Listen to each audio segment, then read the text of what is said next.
Kidney governs the aging process. So our patients will be surprised kasi minsan they often look and behave too young or too old for their age. Obviously, we do not always age at the same rate as our chronological age. If we want to preserve a piece of meat for future use, we will wrap it in cling, cling film to retain moisture and put it in the fridge, refrigerator. Okay? We know that what keeps cool and moist will stay fresh longer. Parang isda or meat. If the same piece of meat was put on an open plate on a sunny windowsill, over a warm radiator, it would discolor, dry, and decay within minutes. Okay, remember po. It means that what is hot and dry ages faster. An example for an extreme case is progeria or premature old age occurring in childhood. Okay? When we apply this knowledge to our aging process, which is governed by the kidneys, we can conclude fast aging or looking too old for their age, hot and dry, mas mataas po yung, look for the tower diagram, yung young. Okay? Mas mataas siya. Young for the age, yung in the refrigerator for of life, moist and cool. Mas mataas po yung yin. Okay? So, remember po. So, it is therefore occasionally possible to diagnose the state of kidney energy just by guessing someone's age and checking how far our estimate was from their actual age.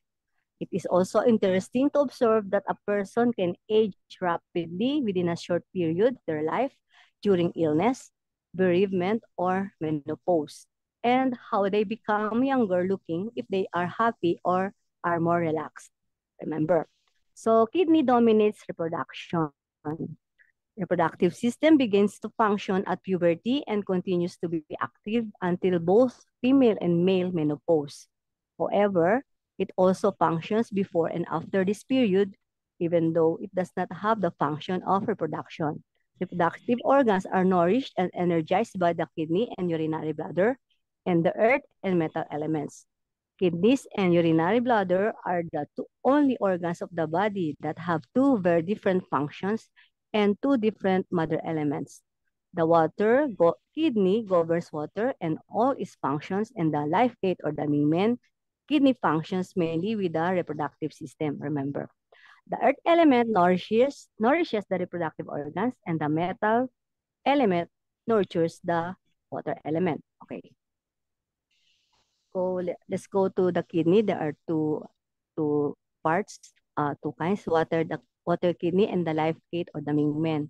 So under water kidney, there is urination, dryness, edema, bones and joints, head hair, hearing, physical energy, physical endurance, backache, knee pain, fear of water, fear of physical work. It is nourished by lung and large intestine. Okay, yan po yan. Sa life gate naman or the Mingmen, it is the kidney, fertility, libido, menstruation, puberty, prostate, uterus, pregnancy, sexual power, sexual performance, sexual manipulation, fear of contact, fear of sexually contacted takot, and diseases. It is nourished by the spleen and stomach. Okay? Remember.